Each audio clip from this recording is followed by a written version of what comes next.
So tell me who I should be betting on tonight. Let me say that is the best thing about this episode thus far, just by the mere fact that if you caught it, that's the exact same character and same line that was used in episode 1 for the first gamble. But let's get into the episode review.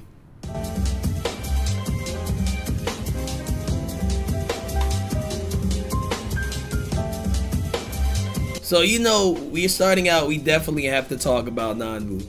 This was actually Nanbu's plan from the get-go and not Fujiamaki's. I thought initially Fujiamaki came to Nanbu and said, yo, you all actually made it.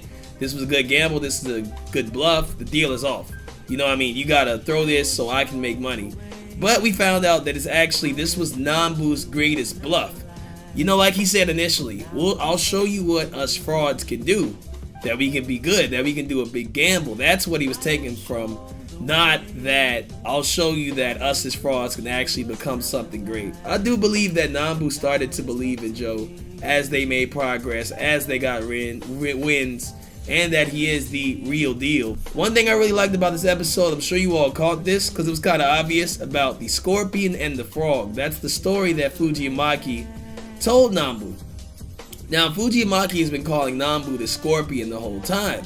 And in his story between the frog and the scorpion, it's actually about how the scorpion needs to get across the lake, but the scorpion will drown if he tries to go in the water. So the scorpion goes up to the frog and says, hey frog, can you swim me across the lake? The frog's like, no, you're just going to sting me and we'll both die. He's like, no, I won't sting you. Mainly because if I sting you, we'll both die, so you can trust me. So the frog takes the scorpion across the lake, and midway the scorpion stings him. While the frog is dying, he says, why? The scorpion says, it's in my nature. And in Nanbu's case, as we know, it's in his nature. I mean, before this whole gamble, Nanbu actually was faking the battles with Joe. That's how he did to live, that's how he made money, and that's how he paid off his debt. So to believe that he would go just completely go cold turkey to it, it's not his nature. His nature is to make these gambles, to keep surviving and keep making it. So I really feel that Nanbu's gonna go against his nature and let Joe win the fight. He's not gonna push too hard. He's just gonna hope that Joe does it. If not, I think he'll just accept his fate and say that him, Sachio, and Joe will die to Fujiamaki. The guy's obviously gonna kill them. He was gonna take out Nanbu's eye out from the beginning. Also, another thing in this episode was titled "The Die is Cast." My theory, because we did have a theory that Joe would die in this series or someone would die in the series, I think Nanbu's gonna die. This is called "The Die is Cast," right? What die was cast this episode? The gamble of Nanbu giving away Sachio to Yukiko, and Nanbu even at the end showing a sign to Joe saying, here's my headpiece that I used to talk to you. Are you going to do the gamble or not? Regardless, I'm not going to push you to throw the match. Initially he said, yeah, this is what we're going to do. But he didn't talk to Joe and just beg him to convince him for his life. I think he kind of just accepted fate.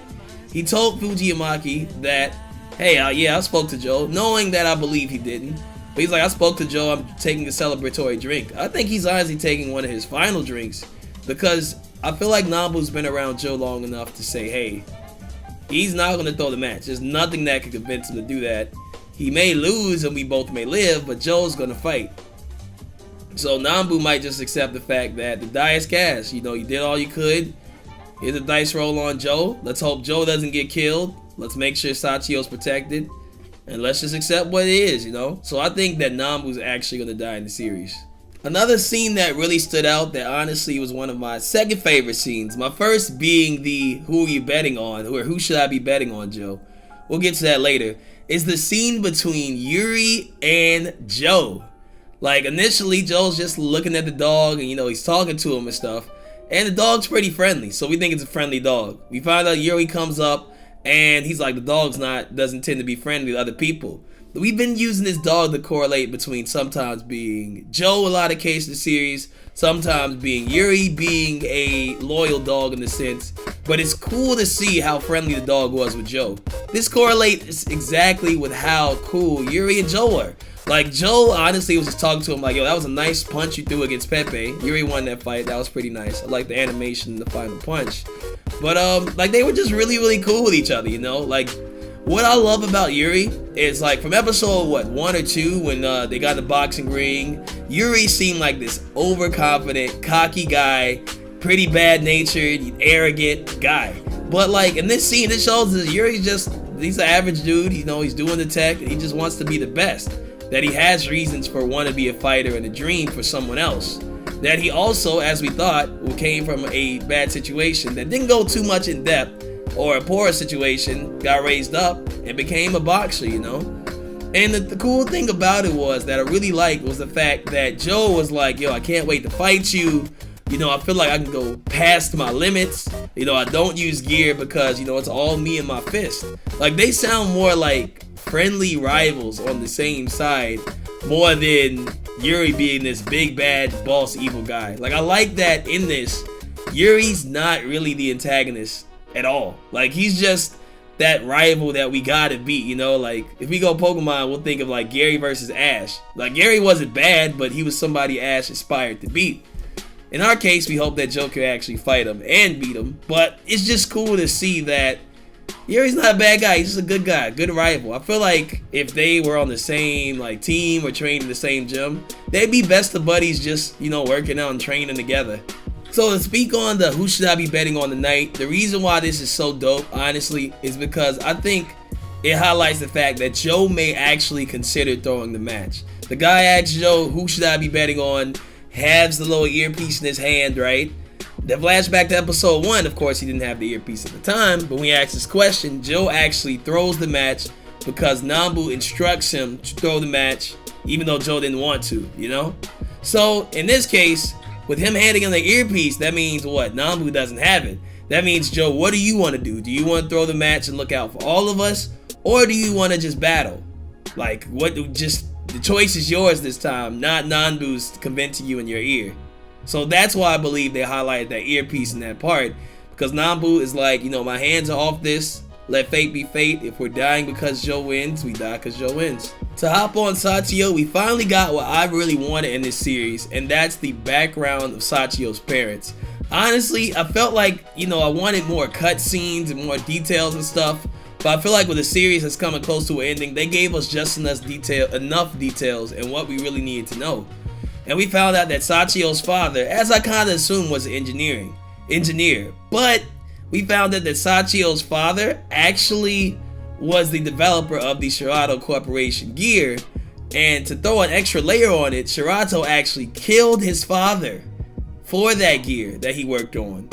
And after his father was killed by Shirato, his mother died shortly after, I believe it was a year or so, and he was just orphaned. I was really hoping that Sachio's parents were out there and would play a major role, but they're both dead. He's just a poor orphan with nothing left to him. Crazy part about this series is that when Nanbu gave Sachio a knife and said, you know what, it's time to take revenge, it's your choice, go ahead and take out vengeance on Shirato. And they showed Yukiko. I honestly, at first I saw that scene, I'm like, he's not going to kill her. Then he was just staring at the knife and pulling it out, and I saw his reflection in his eyes. I'm like, okay, he's actually might go and attack Yukiko and try to kill her. Luckily, he put it down and said, yo, I'm gambling on Joe the whole way. That's how I'll get vengeance. That was a nice scene, because at first I was like, he ain't gonna do it. Then I'm like, okay, he might actually do something crazy. Then he didn't do it, which I'm very glad. That was a cool scene, because that had me on edge. I was like, this man is actually considering it. That was a real moment. I wonder if Nanbu was doing that to test him. Because Nanbu gave Sachio to Yukiko, right? Like, to take care of him so the mafia boss Fujiamaki won't kill him. I think that scene was very important to have, because Nanbu, to keep Sachio safe, was going to give him to Yukiko, because Fujiamaki would kill Sachio otherwise. He's like, just take care of this boy, I need him too. But he really believed that Sachio would go and actually kill Yukiko for vengeance on his father. So to see kind of where his head at was about this, he gave him the knife and said, take your vengeance on it now. Pulls out the knife, considers it, puts it down, and says, I'm betting on Joe. So now that we see that Sachio's not going the vengeance route, Nanbu now knows, okay, I can actually give Sachio to Yukiko and he be safe, because Fujiamaki's probably going to kill me and Joe if Joe actually wins this battle. So one more thing I find pretty interesting. I'm glad that Yukiko now knows this, But she found out from, I'll assume, her secretary. She said, after an internal audit, we found out from the integrated gear's immunosuppressant mechanism that this design was actually obtained irregularly. Strangely, in a strange manner. That means that indeed they can confirm that Sachio's father did design the gear, at least that design data for that gear. So, what does this mean and how can this be helpful to us? And why did I mention this at the end? I feel that Yukiko, honestly, I'm hoping that she will at least. I feel that she'll have a heart and say, hey, I'll either pay you this money, Sachio, for what I owe you, because this gear is about to put my company on the map, you know, the best gear in the world. Like, she'll do some form of repayment for Sachio. Dream goals would be like, just give him a couple $1 million, and maybe that money can be used to pay off Joe and Nanbu's debts. I doubt this outcome will happen. But I feel like Yukiko, I hope, will step in because she's going to obviously have some conversations with Sachio. She's going to be taking care of him. Even if it's on like just a casual tip to say, here's a room for you to do what you want. So I feel like, here's my predictions for next episode. I feel like Sachio will speak to Yukiko. They'll have some conversation on the side, and Nanbu's debt will be paid. Or maybe she'll step in with Fujiamaki, arrest him. Unlikely though. But I feel like Yukiko and Sachio are somehow going to cause something to assist Nanbu and Joe. Or Nanbu's just going to die. Joe's going to keep fighting. I really don't know. I would love to hear what you all think will happen next. Because I don't know. We'll have to see. But I know definitely Joe will fight the American boxer. I was shocked by the English in this episode, by the way, from him. That was pretty cool. Good voice actor. And they'll fight. And honestly, I think at the end when Joe was given that little intercom Bluetooth type thing, I believe Joe's actually going to consider throwing the match. He's not going to do it in the end, but I think for most of it, he's going to consider throwing it to save himself, Nanbu, and Sachio. Or do what I think would be the Joe-esque way to be like, I'm just going to fight anyway. Nanbu's going to help him out, and somebody's going to get the repercussions. I don't know. Or maybe even this. Maybe Joe will win the fight. Fujiamaki will be like, you know what? This will be a bigger gamble. Throw the next fight. You know? Who knows? But yo, it's been another review, guys. Let me know what you think. What do you think will happen next? If you disagree or agree with me on things, yo, thank you very much for watching. I'll see you later, and yo, have a good evening. 心が心を救うんでまた拾い集めるゴミくず